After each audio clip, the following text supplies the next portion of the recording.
सच पूछा जाए तो एक तो बार अब तो मुझे भी एक ऐसा लगता है कि मैं दूंगा, क्योंकि मैं भी इससे प्रभावित हूँ। पलायन से ही नहीं, बहुत ऐसे 4-5 चीजों को लेकर उन्होंने बात को रखा है। पहला एक ऐसा पार्टी जो कि डंके की चोट पे कहता है कि अगर मैं गलत हूँ या मेरा कोई भी बंदा गलत, हम किसी को उतार रहा हूँ और वो गलत है और अच्छे लोग हैं वहां पे, तो उनको आप सपोर्ट कीजिए, मुझे मत सपोर्ट वहां कीजिए। तो वो अपने लोगों पर भी फेथ दिखाना चाह रहे हैं, बताना चाह रहे हैं कि आप मुझे सपोर्ट करते हो तो मेरा आदमी अच्छा है तो आप सपोर्ट करो वरना ना करो। ऐसा बोलने वाला आज तक कोई पार्टी नहीं है, इतना इस तरह की बातें रखने की वाले। अगर है तो किसी का बताइए हमको, किसी का नाम। अभी तक तो नहीं मालूम चला है, ये इसलिए पॉइंट प्लान तो बहुत आपने बड़ी। अच्छा रखा है कि अगर मेरा कैंडिडेट से अच्छा कैंडिडेट किसी और का मिलता है तो वोट आप उनको करें, मेरे कैंडिडेट को ना करें। ये बोलने की जी। तो सही में किसी भी पार्टी का इतना हिम्मत अभी तक तो नहीं हुई हो, लेकिन आगे जाके हो जाए। लेकिन मेरा पॉइंट है कि जैसे आपने पलायन का बात किया कि प्रशांत जी ने उठाया, तो अब तो तेजस्वी जी भी उठा रहे हैं, वो भी बोल रहे हैं कि पलायन को रुकना चाहिए, मैं रोकूंगा, ये करूंगा। इस पे आपका क्या विचार है? इस पे क्या बोलना चाह रहे इस पे विचार नहीं, सिर्फ साफ तौर पर ये लग रहा है कि आज लोगों की आंख खुल रही है और सही दायरे में चल रहे हैं। तो आज इसका विचार ये नहीं कि तेजस्वी जी ने सोच रखा है ये चीज को, आज ये सोच रहे हैं कि आज बिहार के लोग जाग गए हैं और लोग वहां पर सोच रहे हैं प्रशांत किशोर जी को हम सपोर्ट करें। वो भी चाह रहे हैं, हो सकता है उनका इच्छा हो कि वो मेरे पास आ जाए या मैं उनके पास चला जाऊं, चाहे उनके नजरिया में उनका वोट भी बैंकिंग का मैटर हो। अभी तक तो हैं? उन्होंने नहीं सोचा, इतने वर्षों में ये उन्होंने तो नहीं सोचा। उन्होंने मुख्यमंत्री भी बन के रहा है, उप मुख्यमंत्री भी बन के मतलब ये रहे हैं, तो कहाँ वो ऐसा कुछ सोच रहे थे। आज अचानक ऐसा नहीं क्या हुआ कि आज जो प्लान बारे में बोलिए। नहीं तो आरजेडी जो अब मैं बात कर रहा हूँ आरजेडी का, तो आरजेडी क्या प्रशांत किशोर से मिल के इलेक्शन लड़ सकती है? आपके बातों से लग रहा है कि चाह रहे हैं कि मिल जाए नहीं उनके नहीं साथ। नहीं नहीं, बातों से नहीं, आपने बात कहा तो मैं इस बात को रखा है। ऐसा तो नहीं सिचुएशन लग रहा है, जिस सिचुएशन में चल रहा है माहौल, गर्मा गर्मी अभी बिहार का सिचुएशन में चल रहा है। तेजस्वी जी तो नहीं लगता है कि आप प्रशांत किशोर जी के साथ जाएंगे, ठीक है ना। और और ऐसे भी क्या प्रशांत आपको किशोर जी का कहना है कि ऐसे भी कहना है, हम पॉलिटिक्स नहीं बोल सकते हैं, ऐसे भी कहना है कि मैं तो कहीं नहीं जाऊंगा, लोग मेरे पास आए मिल जाए वो अलग बात है, लेकिन मैं किसी के पास नहीं मिलने वाला हूँ।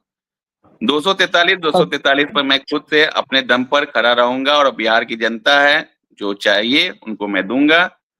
और जो 5 चीजों को तो अब हाईलाइटेड किए आते हैं हैं सबसे। फिर से पलायन वाली पॉइंट पे।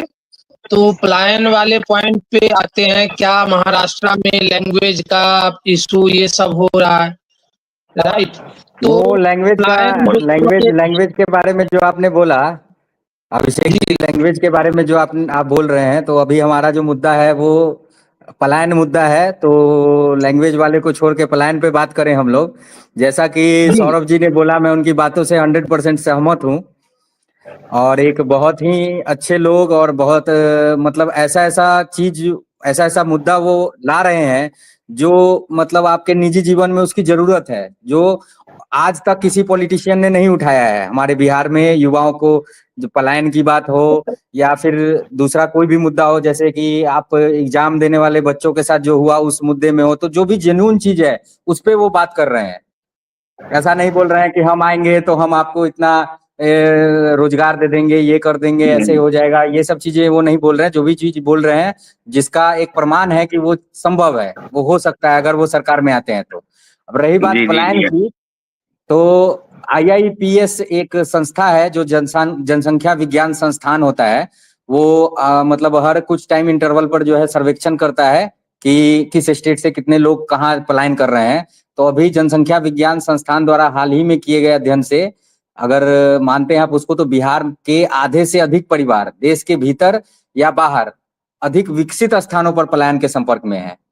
वो बिहार को छोड़ के दूसरी जगहों पे जा रहे हैं। उसका मेन रीजन हो रहा है, वो है बेरोजगारी।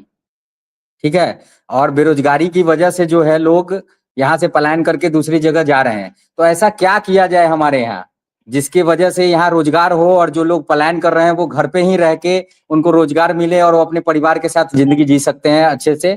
इस बारे में कुछ बोलिए अभिषेक जी।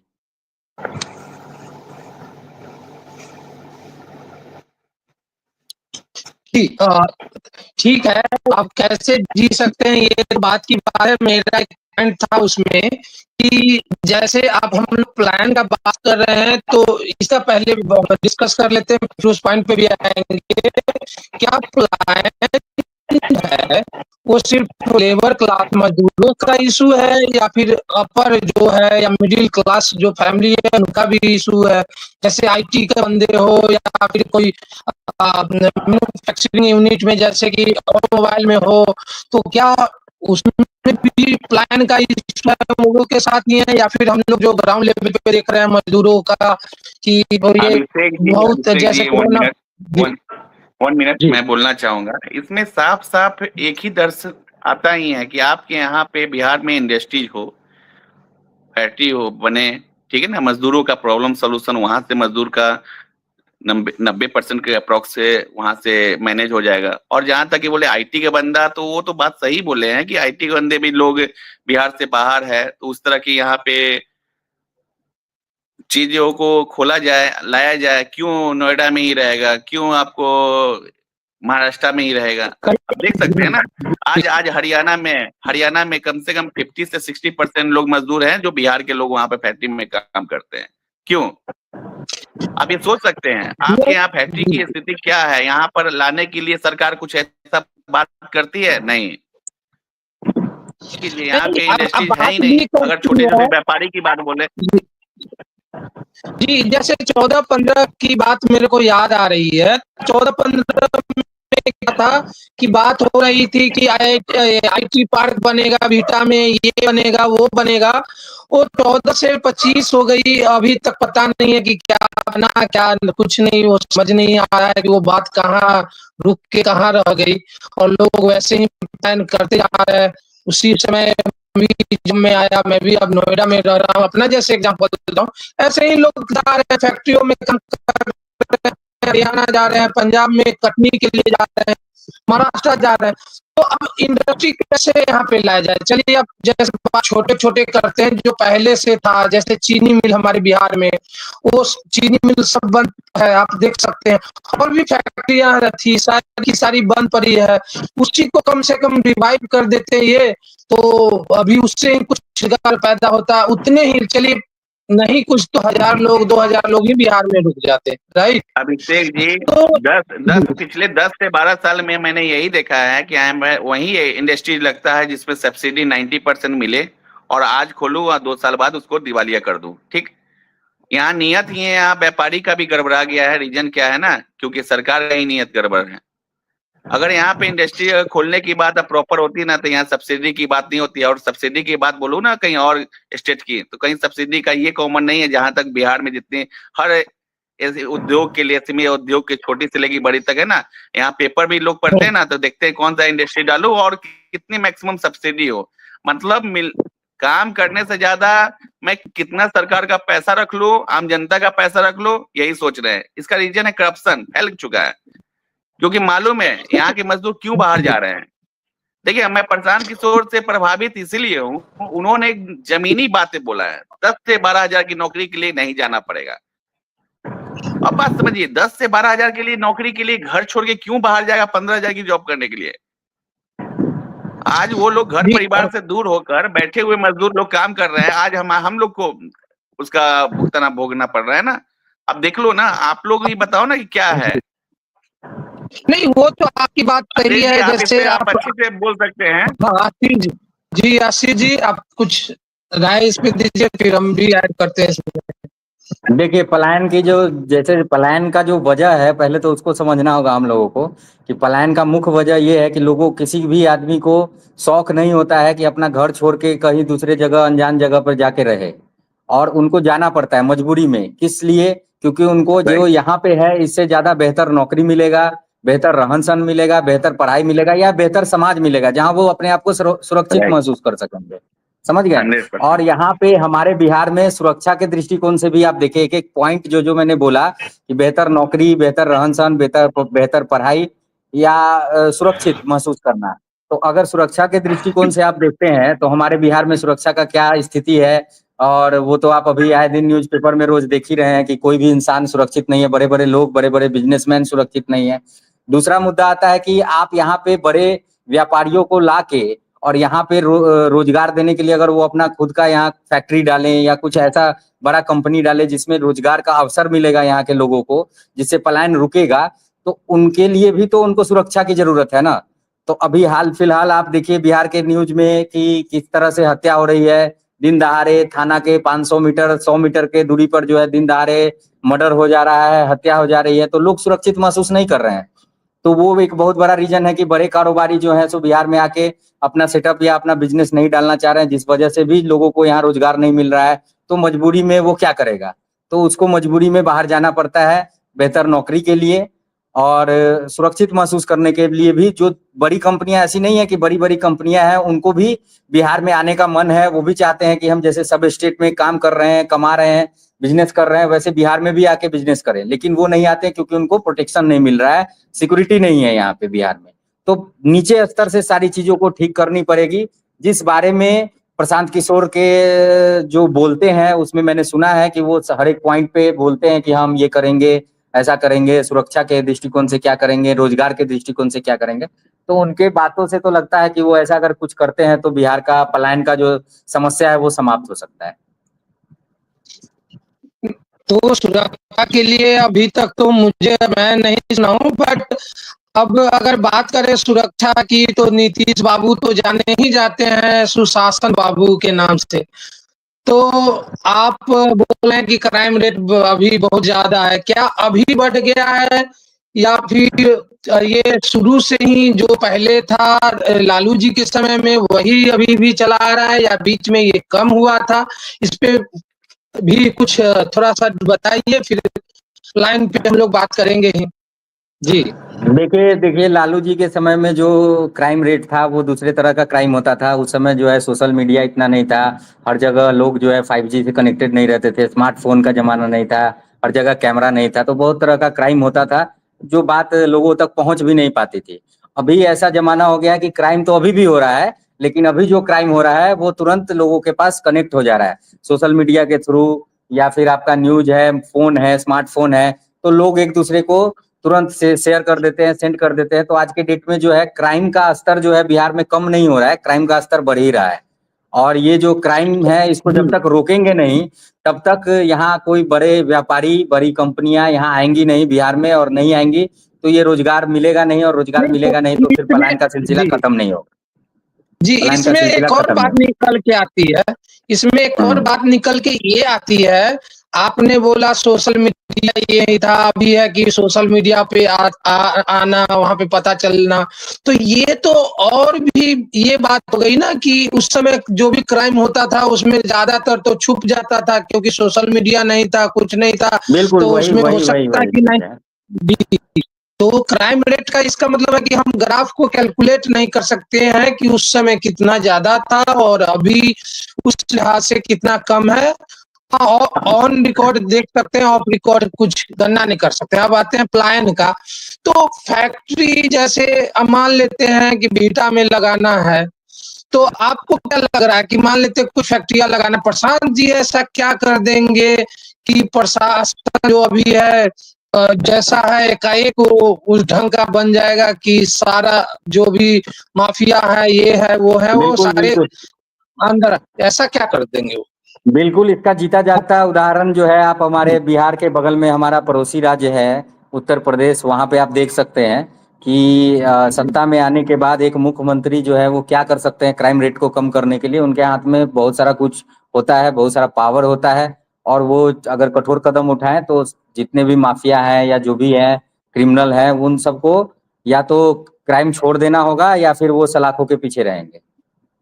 मतलब आप ये बोलना चाह रहे हैं कि इनकाउंटर जैसे यहाँ पे हर चीज में इनकाउंटर वाला जो सिस्टम है, ये एक मतलब इस चीज को जो है हाईलाइट कर दिया जाता है सोशल मीडिया पे और रील्स वगैरह में आजकल की वो इनकाउंटर ही नहीं होता है। देखिए इनकाउंटर, अब कोई अपराधी है अगर वो पुलिस की कस्टडी में है और अगर वहां से भागने की कोशिश कर रहा है, पुलिस पे हमला करने की कोशिश कर रहा है, तो सिंपल बात है कि वहां पे पुलिस भी उसके खिलाफ एक्शन लेगी, उस दरमियान इनकाउंटर होगा। लेकिन ऐसा नहीं है कि हर चीज का इलाज इनकाउंटर ही है, बहुत सारी चीजें हैं, जैसे कि जो अगर क्रिमिनल पकड़ा गया तो उसको सख्त से सख्त सजा दी जाए, ताकि उससे दूसरे क्रिमिनल के बीच में ये न्यूज जाए, ताकि वो आगे क्राइम करने से पहले उनको डर लगे कि बाप रे हम करेंगे तो हमारे साथ इस तरह का फिर मेरे साथ भी हो सकता है। तो इसके लिए मानसिकता बदलने की जरूरत है, समझ गए? और जी। मानसिकता बदलने की जरूरत है, तो ये सही मानसिकता के साथ अगर कोई दृढ़ इच्छा शक्ति के साथ आए और अपने मानसिकता को बदल के और इसको बदलने की कोशिश करे तो असंभव नहीं है।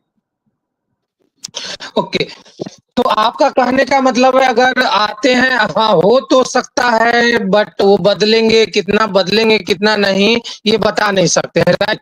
तो मेरा क्वेश्चन ये है, चलिए क्राइम रेट को जैसे यूपी में योगी बाबा किए, वैसे हम बिहार में भी हो सकता है प्रशांत जी आए तो ऐसा कर सकते हैं, आपका ये विचार है? और क्या आप इस बालू माफिया जो हम बात करते हैं, तो क्या ये बालू माफिया वाले पे भी कंट्रोल कर सकते हैं, या फिर उस पे वो ध्यान नहीं देंगे, या उस पे जो लीगल कर देंगे कि हाँ कोई भी, जैसे उसमें है कि आप ज्यादातर इलीगल हो रहा है तो उसको कैसे हैंडल करेंगे?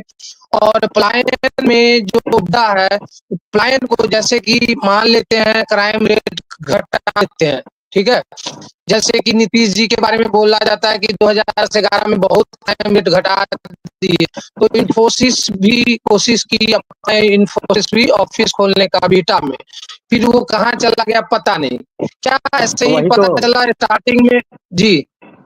वही बात तो हम आपको बोल रहे हैं कि इन्फोसिस जैसी कंपनी बिहार में क्यों नहीं आना चाहेगी, वो यहाँ भी आना चाहती है, लेकिन वो क्राइम की वजह से, असुरक्षा की वजह से यहाँ पे आने में वो असमर्थ महसूस करती है। इन्फोसिस ही नहीं है, ऐसी बहुत सारी कंपनियां जो यहाँ आने में असमर्थ महसूस करती है।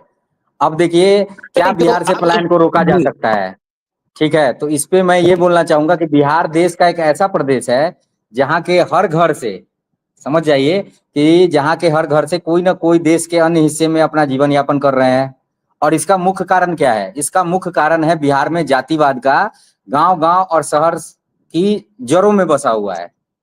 और बिहार की जनता ने कभी भी विकास को अहमियत नहीं दी, चाहे वो लोकसभा का चुनाव हो, चाहे वो विधानसभा का चुनाव हो, या कोई भी चुनाव हो, पंचायत चुनाव हो या वार्ड सदस्य का चुनाव, कोई भी चुनाव हो, वहां पे चुनाव में जाति प्रथा ही सबसे प्रमुख मुद्दा होता है। और इसी के चलते वहां क्या होता है कि जो अपराधी तत्व के लोग होते हैं वो चुनाव जीतकर बिहार में खुलेआम गुंडागर्दी करते हैं, या उनके अंडर में गुंडा लोग पल रहे हैं। और इस गुंडागर्दी के चलते देश का कोई भी उद्योगपति यहाँ आकर उद्योग नहीं लगाना चाहता है। और जब रोजगार होगा नहीं, उद्योगपति आएंगे नहीं, उद्योग होगा नहीं, रोजगार नहीं होगा, तो वहां के लोगों को रोजगार की तलाश में तो पलायन करना पड़ेगा।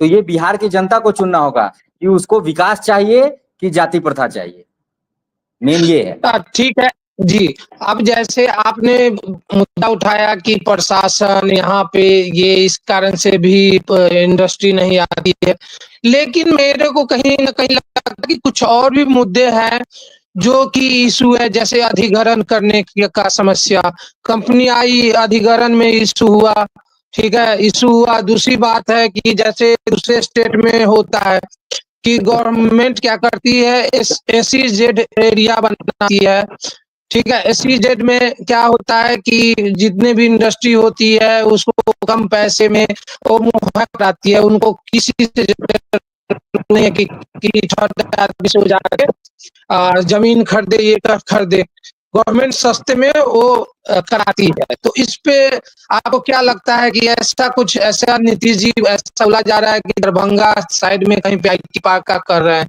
वैसे तो 2014 में भी बोला जा रहा था, तो क्या इस पे आप कुछ बोल सकते हैं? अगर कोई जानकारी हो तो आप बोल सकते हैं, क्या प्रशांत जी आपको इस पे कुछ करेंगे ऐसा कुछ, या फिर आपको लग रहा है सिर्फ एक ही इशू है, सिर्फ क्राइम? देखिए प्रशांत जी क्या करेंगे नहीं करेंगे ये बात तो बताना मुश्किल है, ठीक है? वो बोल रहे अपना हैं, पॉइंट उनकी आप बातों बताओ में जी। नहीं नहीं ठीक है, वो करेंगे नहीं करेंगे हमारा मुद्दा है ना, वो तो आप अपना पॉइंट बताएं कि आपको क्या लगता है वो करेंगे या उसको कैसे किया जा सकता है, या जो भी पार्टी आए तो क्या करे, तो इस पे कुछ बताएं। बिल्कुल उनके जैसे व्यक्तित्व वाले लोग, इंसान को, ये बिहार का सौभाग्य है कि उनके जैसे व्यक्तित्व वाले इंसान जो हैं राजनीति में आए हैं और ये चुनाव लड़ रहे हैं। अगर उनको भी एक मौका मिलना चाहिए और देखना होगा हमें कि जो वो बोल रहे हैं उस पे वो कितना खरा उतरते हैं। ये पहले से हम लोग नहीं बता सकते कि वो करेंगे नहीं, लेकिन उनको एक मौका मिलना चाहिए, क्योंकि हम लोगों ने तेजस्वी यादव को भी मौका दिया, हम लोगों ने नीतीश कुमार को बहुत सालों से मौका दे रखा है, और बीजेपी भी साथ में गठबंधन में सरकार में रही है, लेकिन समस्या जो हमारी है वो वहीं के वहीं है। तो हमें चेंज करना होगा, गवर्नमेंट को चेंज करना होगा, दूसरे जगह शिफ्ट करना होगा, तो वहां से फिर कुछ हम लोगों को होप मिल सकता है कि हाँ यहाँ से चेंजिंग का उम्मीद है कि हाँ शायद वो कर दें। तो इसलिए ओके, हम इस बात पे कहेंगे कि तो सौरभ जी से भी राय ले लेते हैं अगर वो है कॉल पे तो। सौरभ जी तो कनेक्टेड हैं। जी जी बताइए क्या तो पूछ रहे हैं। जी अभी जो बोल रहे थे कि जो कराई का बात हो रहा था, फिर आपका अधिग्रहण जमीन करने का, उसपे क्या लाइन पे कुछ वो होगा, यही बात हो रही थी। नहीं, मैं बात यहाँ पर ये हो रही थी कि प्रशांत किशोर जी आते हैं तो कर पाते हैं कि नहीं कर पाते इस पे। जी जी देखिए इसी बात पे मैटर प्रशांत किशोर जी का नहीं है। मैटर आप देखिए कि इंडिया का प्रधानमंत्री कौन है। नरेंद्र मोदी हैं। है नरेंद्र मोदी। आप तो उन्हीं के अति में सारी चीज जगह पर हो रहा है। आप बोले यूपी एक बहुत अच्छा, योगी जी के बारे में बोला गया कि बहुत अच्छा डिसीजन लेते हैं। क्यों बिहार में क्यों नहीं नीतीश कुमार ले पाते हैं? बात सोचिएगा बिल्कुल कि बिल्कुल सभी लोग चाहते हैं कि मैं अपने घर में अपने तरीका से चलाऊं, गांव समाज से मैं दूर रहूं। तो जिस तरह इंडिया हो गया गांव, बात समझिएगा, और सब घर बिल्कुल बगले हो गए, अपने अपने घर के मुखिया। तो मुखिया ही गड़बड़ है तो कैसे चला पाएगा कोई समाज? बात समझिएगा। तो आपको वहां पर चेंजिंग करने के अलावा कोई दूसरा ऑप्शन नहीं मिलता है। जो 5 चीजें प्रशांत किशोर जी का है, और देखिए हमको उनकी बात, शिक्षित आदमी है, अभद्र भाषा का उपयोग नहीं, ना ही गलत किसी के बारे में टिप्पणी करना। वो जो होना चाहिए वो चीज डिमांड कर रहे हैं बिहार के लिए, उसका जवाब कोई नहीं दे पा रहा है। सभी लोग अभी तक किसी भी आदमी से आप किसी के टिप्पणी देख लीजिए, और प्रशांत किशोर जी के बारे में कोई बोला हो गलत शब्द का कि वो चोर है, मकार है, ऐसा कोई नहीं बोल सकता है। क्योंकि वो सभी लोगों को पता है कि ये शिक्षित पढ़े लिखे हैं, और हर लोगों को कहीं ना कहीं नॉलेज का ही काम दिए हैं, उनकी मार्केटिंग में भी काम दिए हैं। देखिए लेकिन आज इसीलिए सभी लोग धीरे धीरे 1 to 1 करके, आज माझी जी का स्पीच सुनिए कि नहीं वो बहुत अच्छे युवा, बहुत ही अच्छे, मतलब शिक्षित पढ़े लिखे, मैं उनका समर्थन करता हूँ। आज देखिए हर 1 to 1, आप चिराग जी को देख लीजिए, वो भी बोलते हैं। आज सनी जी को बोलिए। देखिए धीरे धीरे, अब देखिए तेजस्वी जी, अब लोग प्रभावित हो गए कि पहला एक व्यक्ति आया है जो सच बातों को बोलकर सच्चे रूप से रखने वाला बा।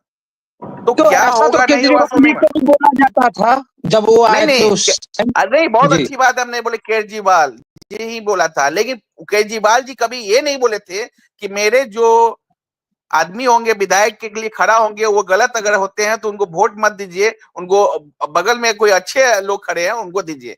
ये बोलने वाला शख्स नहीं था। मतलब ये अंदर से व्यक्ति दिखाता है निखार कि ऐसा करने वाला, बोलने वाला कोई नहीं है। मतलब वो नहीं कहता है कि अगर आपके बिहार में कोई जगह से हम अगर लगता है कि कोई गलत आदमी, अपराधी आदमी, या हम आपको लगता है कि पैसे पर कोई आ गया हो, उसको मत दीजिए वोट। ऐसा बोलने वाला कौन है? कोई पार्टी का अध्यक्ष बताइए क्या ऐसा बोला हो? नहीं, तो आप तो कम कोई से भी कम पार्टी इतना, जी नहीं जी नहीं, कोई भी पार्टी आज तक, अभिषेक जी आप बिहार से हो, बिहार में रहे हो, जानते हो बिहार को, आप कौन ऐसा पार्टी, उसका नाम बताइए जो ये बोला हो कि मैं जिनको भी खड़ा करवा रहा हूं वो गलत है, चाहे आपको अच्छा नहीं लगता उनको मत दो, और जो अच्छा लगता है उनको वोट दो, मैं उनको समर्थन करता हूं। आप बताओ। तो इससे जी मालूम आपकी चलता है जो, हाँ बताइए बताइए क्या बोल रहे हैं। जी आपकी बात तो सही है। देखिए कोई भी पार्टी आती है तो कुछ न कुछ अपना स्लोगन लेके आती है, कुछ न कुछ नहीं, नया स्लोगन विचार के लेके साथ आती है। इनका इनका एक और चीज अभिषेक जी अच्छा है कि स्लोगन के साथ ये नहीं बोल रही है कि मैं 243 में भगवान हूँ, आ जाऊंगा सब कुछ कर दूंगा। आप ही लोग करोगे, यहाँ का जनता ही करेगा। और हो सकता है वो इसलिए आपको अच्छे लोगों को बोला जा रहा है कि आप दो वोट किसी भी पार्टी का हो, कि कल के डेट में वो पार्टी भी उनके पास चला जाए, कल के डेट में वो विधायक भी उनके पास चला जाए। वो जानते हैं अच्छे और सच्चे लोगों के साथ हर कोई रहना पसंद करता है। आज क्यों बिले होता है, इस पार्टी से उस पार्टी, उस पार्टी से उस पार्टी?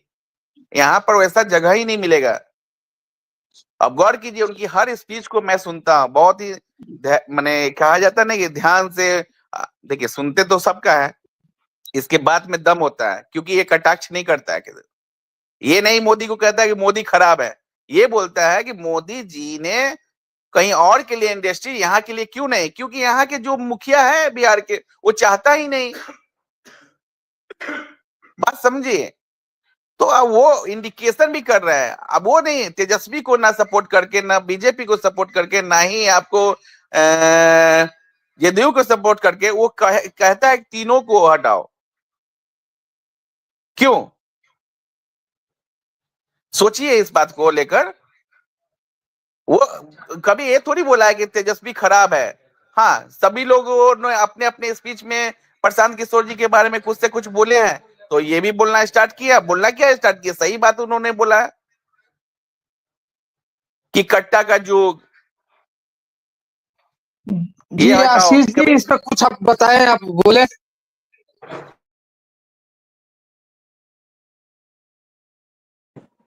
जी जी, एकदम सही बात ये बोल रहे हैं। और प्रशांत किशोर जी जो है वो दृढ़ निश्चयी है, उनकी बातों से भी लगता है एजुकेटेड लोग हैं, और कभी भी जातिगत बात नहीं उठाते हैं, कभी जाति को लेके, आरक्षण को लेके लोगों के मन में भ्रम पैदा करके वोट को खींचे।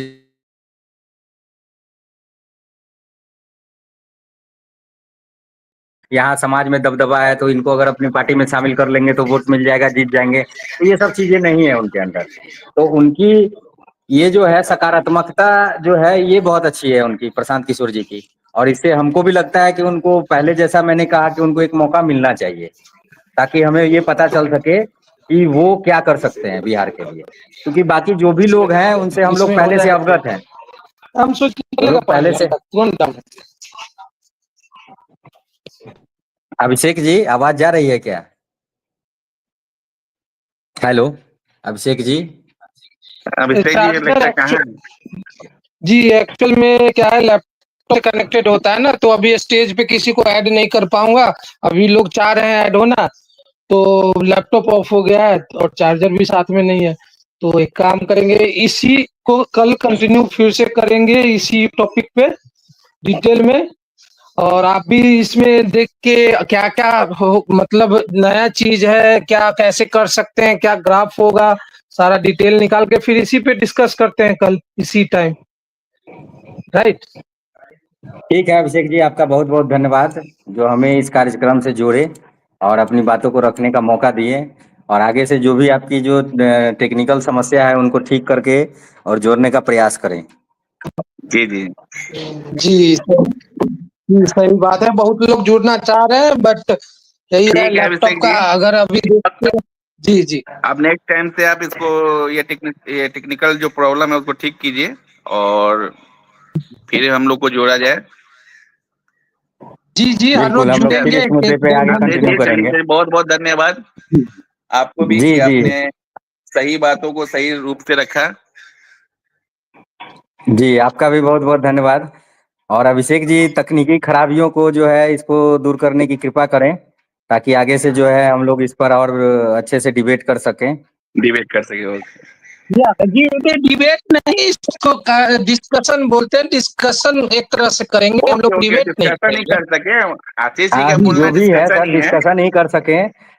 लेकिन इसमें क्या है ना कि डिबेट मैंने इसलिए बोला क्योंकि कुछ लोग जो इसमें ज्वाइन करेंगे उनका मत हमारे मत से अलग होगा, तो वहां पे वो अपना पॉइंट रखेंगे, हम अपना पॉइंट रखेंगे, तो एक तरह का डिबेट भी हो जाएगा यहाँ पे।